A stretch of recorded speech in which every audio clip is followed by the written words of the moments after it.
RS football ഫാമിന്റെ പുതിയ വീഡിയോയിലേക്ക് എല്ലാ മാന്യപക്ഷ സ്വാഗതം. നമ്മൾ ഇന്ന് സംസാരിക്കാൻ പോകുന്നത് എന്ത് വിധി ഇത്, വല്ലാത്ത ചതി ഇത്, ഓർക്കാപ്പുറത്തെന്റെ പിന്നീന്നൊരടി ഇത്.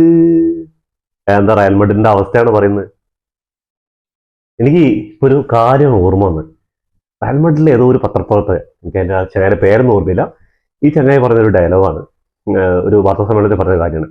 ബാഴ്സലോണ റയൽ മാഡ്രിഡിന് ഒരു കോമ്പറ്റേറ്റർ അല്ല, ലാലിഗിൽ അവരൊരു കോമ്പറ്റേറ്റർ ആയിട്ട് നിൽക്കാനുള്ള യാതൊരു യോഗ്യതയില്ല. അവര് സെക്കൻഡ് ഡിവിഷനിൽ പോയി കളിക്കേണ്ട ഒരു ക്ലബ്ബാണ് ബാഴ്സലോണ. എന്നിട്ട് ഇപ്പൊ എന്തായി?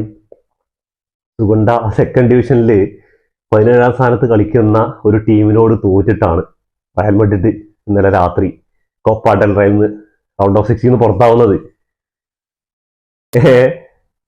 സാവിനെ സാക്ക് ചെയ്ത് അടുത്തൊരു പുതിയ കോച്ചിനെ കൊണ്ടുവന്നു.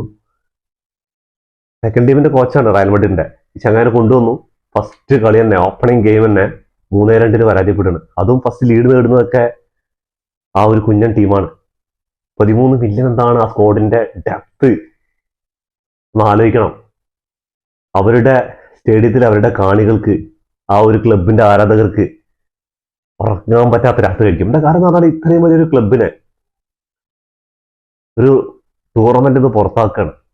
അവരുടെ ചരിത്രം ആ ഒരു കളി കഴിഞ്ഞിട്ട് അവർക്കൊന്നും വിശ്വസിക്കാനായിട്ടുള്ള ആ ഒരു കാണികൾക്കൊന്നും അമ്മാതിരി പെർഫോമൻസ് ആണ്. എനിക്ക് തോന്നുന്നില്ല ഈ ചങ്ങായിമാര് ആ ഒരു സെക്കൻഡ് ഡിവിഷനിൽ ഈ 17ാം സ്ഥാനത്ത് കിടക്കുന്നത് എന്തുകൊണ്ടാണ്. ഇന്ന് വല്ല ബൂസ്റ്റോ അല്ല വല്ല എനർജി സാധനങ്ങൾ വല്ല കുത്തി വെച്ചിട്ടാണെന്ന് കളിക്കാൻ വേണ്ടി അറിയില്ല. അമ്മാതിരി പെർഫോമൻസ്. ആ സെക്കൻഡ് ഗോളൊക്കെ ഉണ്ടല്ലോ, എക്സ്പീരിയൻസ് എന്ന് പറഞ്ഞാൽ. അതേപോലെ റയലിന്റെ ഗോൾ കീപ്പർ എന്താ തേങ്ങയാണ് ഈ ചങ്ങായി കാണിച്ചതെന്ന് അറിയില്ല. 10-11 താരങ്ങളില്ലാതെയാണെന്ന് റയൽ മാഡ്രിഡ് വന്നിരിക്കുന്നത്. അതൊക്കെ ഇപ്പൊ മുട്ടുകായങ്ങൾ നാളെ പറഞ്ഞു വരും എന്നൊക്കെ കാര്യം, റയൽ മാഡ്രിഡ് ഫാൻസ് വരുന്നുള്ള കാര്യമൊക്കെ ശരിയാണ്. പക്ഷേ ഈ സെക്കൻഡ് ഡിവിഷനിൽ കളിക്കുന്ന 17ാം സ്ഥാനത്തുള്ള ഒരു ടീമിനോടാണ് തോറ്റിരിക്കുന്നത്. ബെല്ലിംഗ്ഹാം ഇല്ല, ശരിയാണ്. എംബാപ്പെ ഇല്ല, ശരിയാണ്. ഇബ്രാഹിം ഡിയാസ് ഇല്ല, ശരിയാണ്. കോട്ടോ ഇല്ല, ശരിയാണ്. പിന്നെ കുറച്ച് പേർക്ക് പരിക്കുണ്ട്, മെൻഡി, അങ്ങനെ കുറെ പേർക്ക് പരിക്കുണ്ട് എന്നുള്ള കാര്യമൊക്കെ ശരിയാണ്. പക്ഷേ എന്നിരുന്നാലും സെക്കൻഡ് ഡിവിഷനിൽ കിടക്കുന്ന 17ാം സ്ഥാനത്ത് കിടക്കുന്ന ഒരു ടീമായിട്ട് പരാജയപ്പെടുമ്പോൾ അപ്പൊ സാവി അലോൺസി അല്ല അവിടെ പ്രശ്നം എന്ന് മനസ്സിലായില്ലേ? പുതിയ കോച്ച് വന്നിട്ട് ഫസ്റ്റ് പറഞ്ഞ എന്താണെന്നറിയോ? പ്ലേയേഴ്സിന്റെ അഹങ്കാരമൊക്കെ അവിടേക്കും, അത് അവര് കളിക്ക് വേണ്ടിയിട്ട് അത് കളിച്ച് കാണിക്കുന്ന പറഞ്ഞത്. ഇന്നിപ്പോ എന്തായി? വിനി ഉണ്ടായിരുന്നു, അസഗുലാർ ഉണ്ടായിരുന്നു, എല്ലാവരും ഉണ്ടായിരുന്നു. എന്നിട്ട് ഇപ്പൊ എന്തായി? 3-2 അത് പരാജയപ്പെടും. 90 മിനിറ്റിൽ സമനിലയിൽ എത്തുന്ന റയൽ മാഡ്രിഡ്. പക്ഷേ 90+4 മിനിറ്റിൽ അവരൊരു കിടിലൻ ഗോൾ അടിച്ചിട്ട് വിജയം കൊണ്ട് അവരുടെ ഹോം ഗ്രൗണ്ടിൽ. അപ്പൊ ഈ സീസണിൽ 2 കപ്പുകളും അങ്ങനെ കയ്യിൽ നിന്ന് പോയിരിക്കുകയാണ് റയൽ മാഡ്രിഡിന്. സ്പാനിഷ് സൂപ്പർ കപ്പ് പോയി, ബാഴ്സലോണയുടെ പരാജയം, അതും 3-2 പരാജയപ്പെട്ടത്. അത് കഴിഞ്ഞിട്ട് ഒരു തിരിച്ചുവരവിന് വേണ്ടി ഇറങ്ങിയതാണ് ഇന്നലെ രാത്രി. പക്ഷെ അത് മറക്കാൻ പറ്റാത്ത ഒരു രാത്രി ആയിരിക്കുകയാണ്. എന്തായാലും റയൽ മാഡ്രിഡ് ഫാൻസിനെ സംബന്ധിച്ചിടത്തോളം ഈ ഒരു ജനുവരി മറക്കാൻ പറ്റാത്തൊരു ഇതാണ്. എന്താണെന്ന് പറഞ്ഞാൽ സാവി അലോൺസ പടിയിറങ്ങി. സാവി അലോൺസിനെ സാക്ക് ചെയ്തു എന്ന് പറഞ്ഞപ്പോൾ കുറെ ആൾക്കാർ കമന്റിൽ വന്നിട്ടുണ്ട്.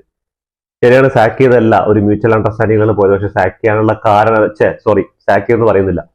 ആള് പോകാനുള്ള കാരണം എന്താണ്? ഇവിടുത്തെ മാനേജ്മെന്റും പ്ലെയേഴ്സും തന്നെയല്ലേ. 71% വിന്നിങ് ഇതുള്ള ഒരു കോച്ചിനെയാണ്. ഇപ്പൊ ബാഴ്സലോണയിലെ ഹൻസി ഫ്ലിക്ക് വന്നപ്പോൾ ഇതേ ഒരു തന്നെയായിരുന്നു ഉണ്ടായിരുന്നത്. 34 മത്സരങ്ങൾ കഴിഞ്ഞപ്പോൾ ആൾ 28 മത്സരങ്ങൾ ജയിച്ചു, 3-4 മത്സരങ്ങൾ പരാജയപ്പെട്ടു, 3-4 മത്സരങ്ങൾ സമനിലയായി. ഇതന്നെയാണ് ഉണ്ടായിരുന്നത്. പക്ഷെ ആ സീസൺ കഴിഞ്ഞപ്പോ ചങ്ങായി ഡൊമസ്റ്റിക് ട്രിപ്പിൾ അടിച്ചിട്ടാണ് പോയത്. അതേപോലെ സാവിക്ക് സമയം കൊടുക്കണം. പക്ഷെ സാവിക്ക് താല്പര്യമില്ല ഈ പ്ലെയേഴ്സിനെയും കൊണ്ട്. മാഷ് പറഞ്ഞിട്ട് കേൾക്കാത്ത ഒരു ക്ലാസ്സിൽ ആ പിള്ളേരെയും കൂട്ടിയിട്ട് ഒരു പിക്നിക്ക് പോകാന്ന് പറഞ്ഞാൽ നടക്കുന്ന കാര്യമാണ്? അല്ല, ഒരിക്കലും നടക്കൂല. സാറിനെ കൊണ്ട് പറ്റൂല. അപ്പൊ സാറ് പറഞ്ഞു, ഞാനില്ല മക്കളെ, നിങ്ങൾ നോക്കാന്ന് പറഞ്ഞിട്ടാണ് ആളിറങ്ങിപ്പോയത്. നല്ല കാര്യം തന്നെയാണ്. ക്ലബിന്റെ മുകളിൽ പ്ലെയേഴ്സ് വന്നു കഴിഞ്ഞാൽ, പ്ലെയേഴ്സ് വളർന്നു കഴിഞ്ഞാൽ പിന്നെ ആ ക്ലബിന്റെ കാര്യം ഭയങ്കര കഷ്ടത്തിലാണ്. എനിക്ക് ഇതൊക്കെ പറയുമ്പോൾ ഓർമ്മ വരുന്നത് അഞ്ചലോട്ടിയുടെയും അതുപോലെ സിദ്ധാന്റെ കീഴിലൊക്കെ റാമോസും മോഡിച്ചും അങ്ങനെ റൊണാൾഡോയും ഒക്കെ കളിച്ചൊരു സമയമാണ്. ആ വാർത്താ സമ്മേളനമൊക്കെ പോയിട്ട് എന്താണ് ഈ കാർലോ അഞ്ചലോട്ടിയുടെ തലയിൽ കൂടെ ഒക്കെ വെള്ളം ഒഴിച്ചിട്ട് സെലിബ്രേറ്റ് ചെയ്യുന്നുണ്ട്. അങ്ങനത്തെ ഒരു ഇതുണ്ടായിരുന്ന ക്ലബ്ബ് സ്പാനിഷ് സൂപ്പർ കപ്പിൽ ബാഴ്സലോണയായിട്ട് പരാജയത്തിന് ശേഷം ഗ്രൗണ്ട് ഓഫ് ഓണർ കൊടുക്കുമല്ലോ. അത് കൊടുക്കുന്ന സമയത്ത് റയൽ മാഡ്രിഡ് ഫാൻസിനെ സാവി വിളിക്കുകയാണ് വരാൻ വേണ്ടിയിട്ട്. അപ്പോൾ എംബാപ്പയും കുറച്ച് പ്ലേയേഴ്സ് ഒക്കെ തിരിഞ്ഞു നിൽക്കണം. അപ്പോൾ എംബാസ് പറയുന്ന പ്ലേയേഴ്സിനെ കൊണ്ടും ഒക്കെ ഇങ്ങോട്ട് വരാം. അപ്പൊ ഇന്നലെ വന്ന ചങ്ങായാണ് ഈ എംബാപ്പ എന്ന് പറയുന്ന ചങ്ങായി. അപ്പൊ ഇങ്ങേർക്ക് ഇത്രയും ഡിമാൻഡ് കൊടുക്കുമ്പോൾ അങ്ങനെയുള്ള പ്രശ്നങ്ങളൊക്കെ ആയിക്കഴിഞ്ഞാൽ സാവിക്ക് എന്താ അവിടെ വിലയുള്ള ഒരു ടീമിന്റെ ഏറ്റവും ഹൈ ലെവലിൽ നിൽക്കുന്ന ആളാരാ? കോച്ച് തന്നെയാണ്. കോച്ചിന്റെ തീരുമാനങ്ങളാണ് ഫസ്റ്റ് പ്രയോറിറ്റി ആയിട്ട് എടുക്കേണ്ടത്. അത് അത് ഗ്രൗണ്ടിൽ കഴിഞ്ഞിട്ട് പിന്നെ ഡ്രസ്സിംഗ് റൂമിൽ എന്തെന്നെ ആയിക്കോട്ടെ, പക്ഷെ ഗ്രൗണ്ടിൽ തന്നെ ഈ തീരുമാനം മറ്റുള്ള പ്ലേയേഴ്സ് എടുക്കുമ്പോൾ ആ ഒരു കോച്ചിന് ആ ഒരു കാണികൾ ഇപ്പോഴും റയൽ മാഡ്രിഡ് ആരാധകരെ ന്യായീകരിക്കുകയാണല്ലോ. സാക്ക് ചെയ്തല്ല, ക്ലബ്ബ് സാക്ക് ചെയ്തല്ല, പിന്നെ എന്ത് തേങ്ങയാണ് സാക്ക് എന്ന് പറയേണ്ട ഒരു മ്യൂച്വൽ അണ്ടർസ്റ്റാൻഡിങ്. എന്നാണ് സാവി നേരെ തുറന്നു പറഞ്ഞത്, എന്നെ കൊണ്ട് പറ്റൂല ഈ പണിന്ന്. സാവിക്ക് കുറച്ച് കാര്യങ്ങളൊക്കെ ഉണ്ട്, അതൊക്കെ ശരിയാണ്. പക്ഷേ ഇങ്ങനൊരു അവസ്ഥയിൽ അപ്പൊ ആള് പോകുന്നതന്നെ ആൾക്ക് നല്ലത് തോന്നിയിട്ടുണ്ടാവും. ഇവിടെ നിന്ന് ഇനി കൂടുതൽ വഷളാവുള്ളൂ. 12 മണിയായപ്പോൾ ശരിക്കും കളി കാണാൻ ഇരുന്നത് ചെൽസിയുടെയും ആർസണലിന്റെയും കളി കാണാൻ വേണ്ടി ഇരുന്നതാ. അപ്പൊ അത് ഇങ്ങനെ കണ്ടുകൊണ്ടിരിക്കുന്ന ഇടയിലാണ് റയൽ മാഡ്രിഡിനെതിരെ ഒരു ഗോൾ അടിച്ചിരുന്നത്. അപ്പൊ ആരാടപ്പ റയൽ മാഡ്രിഡിനെതിരെയൊക്കെ ഗോൾ അടിച്ചിരിക്കുന്നു പറഞ്ഞ് നോക്കിയപ്പോഴാണ് അവിടെ ഇങ്ങനെ ഒരു സംഭവം നടക്കുന്നത്. അത് ഒരു വിധം മൊബൈലിലും ടി വിയിലൊക്കെ ആയിട്ട് രണ്ട് കളിയായിട്ട് ഇങ്ങനെ കണ്ട് അത് കുറെ നോക്കും ഇത് കുറെ നോക്കും. ഇൻട്രസ്റ്റിംഗ് ആയ കളിയൊന്നും രണ്ടും. അവിടെയും ബ്രിഡ്ജിനെ തകർക്കാൻ വേണ്ടിയിട്ട് ആർസണൽ വന്നു 3-2 തകർത്തു. അത് സെക്കൻഡ് ഹാഫിൽ ചെൽസിയുടെ ഒരു ഗംഭീര തിരിച്ചുവരൊക്കെ ആയിരുന്നു. പക്ഷെ 3-2 അവസാനിച്ചിട്ട് സെക്കൻഡിലേക്ക് മത്സരം കൂടി ഉണ്ട് അവിടെ നിന്നുള്ള കാര്യം. അതിനെക്കുറിച്ച് പുതിയ വീഡിയോ തന്നെ നമുക്ക് ചെയ്യുന്നുണ്ട്. പക്ഷെ ആ വീഡിയോ ആണ് ആദ്യം ചെയ്യുന്നത് വിചാരിച്ച്. പക്ഷെ റയൽ മാഡ്രിഡിന് ഇങ്ങനെ ഒരു പ്രശ്നം ഉണ്ടായപ്പോൾ പിന്നെ നമ്മൾ അവിടെ ഓടിയെത്തണ്ടേ. അപ്പൊ അതുകൊണ്ട് ഇതിനെക്കുറിച്ച് സംസാരിക്കാമെന്ന് വിചാരിച്ചു. അപ്പോൾ കളിയിലേക്ക് വരികയാണെങ്കിൽ ഒരിക്കലും തോന്നൂല. കളി മൊത്തം കണ്ട് ആ സെക്കൻഡ് ഹാഫാണ് ഞാൻ ഇരുന്ന് കണ്ടത്. പക്ഷെ കണ്ടവർക്ക് ഫസ്റ്റ് ഹാഫിൽ പിന്നെ ഹൈലൈറ്റ്സ് ഇരുന്ന് കണ്ടതാ. ഫസ്റ്റ് ഹാഫിൽ കുറച്ചു നേരം കണ്ടു, പിന്നെ സെക്കൻഡ് ഹാഫ് മുഴുവൻ കണ്ടു. പക്ഷെ കണ്ടവർക്ക് ഒരിക്കലും പറയില്ല ഇവരൊരു സെക്കൻഡ് ഡിവിഷനിൽ പോയി കളി 17 സ്ഥാനത്താണെന്ന് പറയില്ല. അവരുടെ ആ ഒരു എക്സ്പീരിയൻസ്, അവരുടെ ആ കൗണ്ടേഴ്സും അവരുടെ ഡിഫൻസും അവരുടെ ഗോൾ കീപ്പറും അവരുടെ ആ ഒരു മെന്റാലിറ്റിയും അവരുടെ ആ ഒരു വിജയിക്കാനുള്ള ആ ഒരു ഇതുണ്ടല്ലോ, അതൊക്കെ നോക്കിക്കഴിഞ്ഞാൽ ശരിക്കും റയൽ മാഡ്രിഡ് അവരുടെ മുന്നിൽ തോറ്റുപോയതാ. ഈ പോരാട്ട വീര്യത്തിന് മുന്നിൽ തോറ്റുപോയതാ. 2-1 ഇങ്ങനെ ലീഡ് ചെയ്ത് നിൽക്കുക. അപ്പൊ 90+ മിനിറ്റിലാണ് ഇവര് റയൽ സമനില നേടുന്നത്. അപ്പൊ റയലിന് 90+ മിനിറ്റ് റയലിന് ഭയങ്കര ലക്കാണ്. അത് അവർ ആ സമയത്ത് കളിച്ച് വിജയിക്കും. അത് സെക്കൻഡ് ഓപ്പോസിറ്റുള്ള ടീമിനെതിരെ എന്താ പറയാ ആ ഒരു പ്രസ് ചെയ്തിട്ട് ആ സമയത്ത് എങ്ങനെ വേണമെങ്കിൽ അങ്ങനെ ഒരുപാട് മത്സരങ്ങൾ വിജയിച്ചിട്ടുണ്ട്.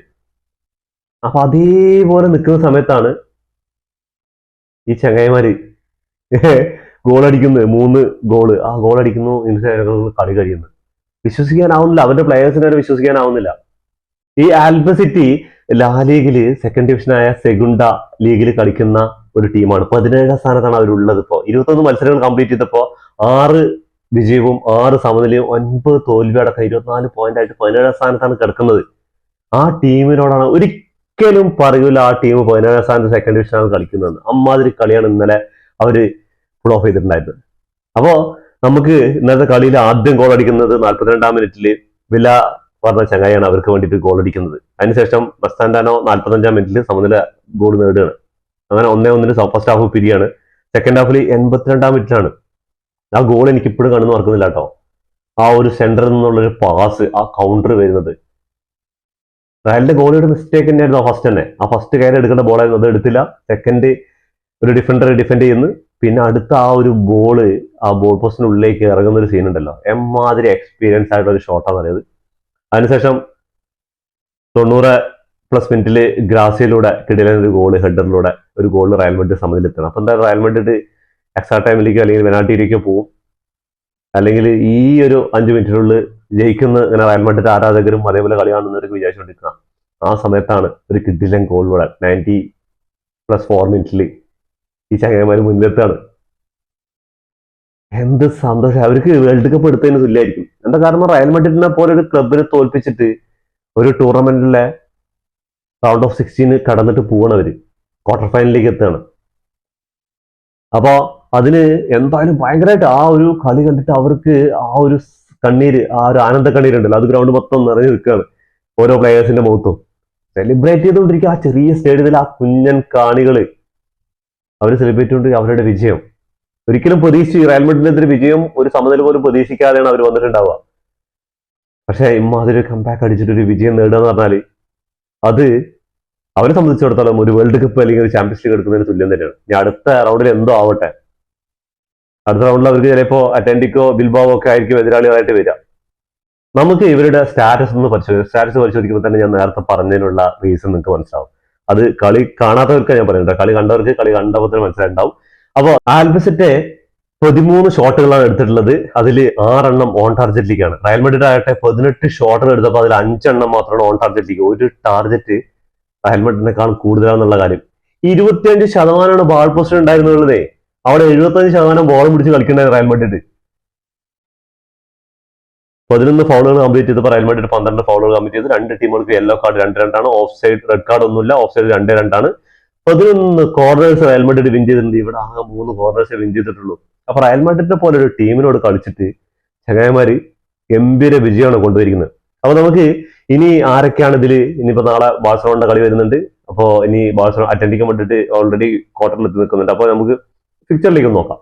അപ്പൊ കോപ്പ ഡെൽ റേയില് റൗണ്ട് ഓഫ് 60 മത്സരങ്ങൾ അവസാനിച്ച ഇനി 2 മത്സരങ്ങൾ ബാക്കിയുണ്ട്. അപ്പോ ആദ്യ മത്സരം നടന്നത് ഡിപ്പാർട്ടിവോ ലീ കരണിയോ ആയിട്ട് അത്ലറ്റിക്കോ മഡ്രിഡ് 1-0 വിജയിക്കേണ്ടായിരുന്നു. അടുത്ത മത്സരം റയൽ സോസിഡാഡും ഒസസോനയായിട്ടായിരുന്നു. 2-2 സമനിലയിൽ പിരിഞ്ഞ മത്സരമായിരുന്നു. അതിനുശേഷം നടന്ന മത്സരത്തിൽ കൾച്ചറൽ ലിയോണസിയും അത്ലറ്റിക് ക്ലബ്ബായിട്ടുള്ള മത്സരത്തിൽ 4-3 അത്ലറ്റികോ ക്ലബ്ബ് വിജയിച്ചത്. അതിനുശേഷം ഇന്നലെ രാത്രി നടന്ന മത്സരത്തിൽ റയൽ മാഡ്രിഡ് 3-2 ആൽബസിറ്റ് ആയിട്ട് പരാജയപ്പെട്ടത്. അതിനുശേഷം നടന്ന മത്സരത്തിൽ ഡിപ്പാർട്ടിവോ ആൽബസ് 2-0 റയോ വലക്കാനോ പരാജയപ്പെടുത്തി. റയൽ ബെറ്റിസിന്റെ അടുത്ത മത്സരം റയൽ ബെറ്റിസ് 2-1 എൽച്ചിയെ പരാജയപ്പെടുത്തിയപ്പോൾ ഇന്ന് രാത്രി നടക്കാൻ പോകുന്ന മത്സരത്തിൽ ബാഴ്സലോണ റൈസിംഗ് സ്റ്റാൻഡേർഡ് ആയിട്ടുള്ള മത്സരമാണ് നടക്കാൻ പോകുന്നത്. അതേപോലെ തന്നെ വലൻസിയ ബർഗോസ് FC ആയിട്ടുള്ള മത്സരം നടക്കാൻ പോകുന്നുണ്ട്. അപ്പോൾ ഇന്നത്തെ മത്സരത്തിൽ എന്തായാലും ബാഴ്സലോണ ഒരുങ്ങി തന്നെ വരും. എന്താണ്, റയൽ മാഡ്രിഡ് ഓൾറെഡി പുറത്തായിട്ടുണ്ട്. അപ്പോൾ കുറച്ചുകൂടെ സ്ട്രോങ് ആയിട്ടുള്ള ഒരു സ്ക്വാഡ് ഡെപ്ത് ആയിട്ട് തന്നെ ആയിരിക്കും അവർ കളത്തിലിറങ്ങുക. എന്താ കാരണം എന്ന് പറഞ്ഞാൽ റൗണ്ട് ഓഫ് 16 കഴിഞ്ഞാൽ quarter final, semi final, final. അപ്പോൾ 3-4 മത്സരം കൊണ്ട് കഴിഞ്ഞാൽ അടുത്തൊരു കിരീടത്തിനുള്ള സാധ്യതയുണ്ട്. ക്വാർട്ടർ ഫൈനലിൽ മിക്കവാറും അത്ലറ്റിക്കോ മാഡ്രിഡ് ആണ് എത്തി നിൽക്കുന്നത്. അപ്പോൾ അത്ലറ്റിക്കോ മാഡ്രിഡ് ആയിട്ടുള്ള മത്സരമായിരിക്കും ബാഴ്സലോണയ്ക്ക്. അപ്പോൾ കട്ടുകെട്ടിയായിരിക്കും ഈ ഒരു സൈഡിൽ നിന്ന് പോക്ക് കാണുമ്പോൾ. 2026 ജനുവരിയിൽ റയൽ മാഡ്രിഡിനും റയൽ മാഡ്രിഡ് ഫാൻസിനും വല്ലാത്ത പണിയെ കിട്ടിക്കൊണ്ടിരിക്കുന്നത്. അതിനേക്കാൾ 8 പണിയെ കിട്ടിക്കൊണ്ടിരിക്കുന്ന റൊണാൾഡോ ഫാൻസിന്. എന്താ കാരണം എന്ന് പറഞ്ഞാൽ മാഞ്ചസ്റ്റർ യുണൈറ്റഡ് അവരുടെ കോച്ചിനെ സാക്ക് ചെയ്തു. ലീഗിൽ ഇപ്പോൾ അവർ എവിടെ കിടക്കുന്ന അറിയാം. അവർ FA കപ്പിൽ നിന്ന് പുറത്തായി. അതേപോലെ തന്നെ റയൽ മാഡ്രിഡിലേക്ക് നോക്കുകയാണെങ്കിൽ റയൽ മാഡ്രിഡ് സ്പാനിഷ് സൂപ്പർ കപ്പിൽ നിന്ന് പുറത്തായി. കോപ്പ ഡെൽ റേയിൽ നിന്ന് പുറത്തായി. അവരുടെ കോച്ചായ സാബി അലോൺസോനെ സാക്ക് ചെയ്തിരിക്കുകയാണ്. അത് കഴിഞ്ഞ് ഇവിടെ അൽ നസർ ഈ സീസണിൽ കപ്പടിക്കും എന്ന് പറഞ്ഞ് നിൽക്കുന്ന സമയത്താണ് ജനുവരിയിൽ നടന്ന 3 മത്സരങ്ങളിൽ കണ്ടിന്യൂസ് ആയി പരാജയപ്പെട്ടിട്ട് അവർ ലീഗിൽ 2ാം സ്ഥാനത്ത് ഇറങ്ങി. 1ാം സ്ഥാനക്കാരായിട്ടുള്ള 7 പോയിന്റ് വ്യത്യാസമാണ്. പക്ഷെ അൽ നസർ അവസാന മത്സരത്തിൽ റൊണാൾഡോ ഗോൾ അടിച്ചു. റൊണാൾഡോ ആണ് ആദ്യ ഗോൾ അടിക്കുന്നത്. അതിനുശേഷം തിരിച്ച് 3 അൽ ഹിലാൽ അടിക്കുകയാണ്. അപ്പോ ഭയങ്കര സങ്കടകരമായ ഒരു കാര്യത്തിലൂടെയാണ് ഇപ്പോൾ റൊണാൾഡോ ഫാൻസ് കടന്നുപോയിക്കൊണ്ടിരിക്കുന്നത്. റൊണാൾഡോ ഫാൻസിന്റെ ഒരു തിരിച്ചുവരവായി കാത്തിരിക്കാം. അപ്പൊ എന്തായാലും ക്ലബിന്റെ മോഡിൽ താരങ്ങൾ വളർന്നു കഴിഞ്ഞാൽ പിന്നെ ആ ക്ലബിന്റെ കാര്യം നോക്കുന്നതാണ്. അപ്പൊ എന്തായാലും റയൽ മാഡ്രിഡിന്റെ തിരിച്ചുവരവായി കാത്തിരിക്കാം. പിന്നെ ഒറ്റ കാര്യം പറയാനുള്ളത്, ഈ എല്ലാ കളിയും കൂടി ഒരുമിച്ച് അങ്ങോട്ട് വെച്ചാലുള്ള ഒരു അവസ്ഥ എന്താ പറഞ്ഞാൽ അവിടെ ഒരു സൈഡ് ആഴ്സണലും ചെൽസി ആയിട്ട് കിട്ടില്ല മത്സരം നടക്കുക. അതിൻ്റെ കൂടെ മൊബൈലിൽ റയൽ മാഡ്രിഡും ഈ ചങ്ങായിമാരുടെ കളി കാണുക. എന്താ പറയുക, ഇവിടെ ത്രില്ലിംഗ് ആയിരിക്കണം. അതിൻ്റെ കൂടെ ആഫ്രിക്കൻ കപ്പ് അവിടെ നടക്കുന്നുണ്ട്, മൊറോക്കയും നൈജീരിയ ആയിട്ടുള്ള കളി. ഏതാ കാണുക. അത് പക്ഷേ എക്സ്ട്രാ ടൈമിലേക്ക് പോയതുകൊണ്ട് പെനാൽറ്റി ഷൂട്ടൗട്ട്, എക്സ്ട്രാ ടൈമിൽ ഇത് കാണാൻ പറ്റി, പെനാൽറ്റി ഷൂട്ടൗട്ടും കാണാൻ പറ്റി. അങ്ങനെ മൊറോക്കോ ആഫ്രിക്കൻ നേഷൻസ് കപ്പിൽ ഫൈനലിൽ എത്തിയിരിക്കുകയാണ്. അപ്പൊ എന്തായാലും ഇതോടുകൂടി ഈ വീഡിയോ അവസാനിക്കുന്നു. ഫുട്ബോൾ ലോകത്തെ പുതിയ വിശേഷങ്ങളുമായി വീണ്ടും കാണാം. ഈ വീഡിയോ ഇഷ്ടപ്പെട്ടാൽ ലൈക്ക് ചെയ്യുക, ഷെയർ ചെയ്യുക, സബ്സ്ക്രൈബ് ചെയ്യുക.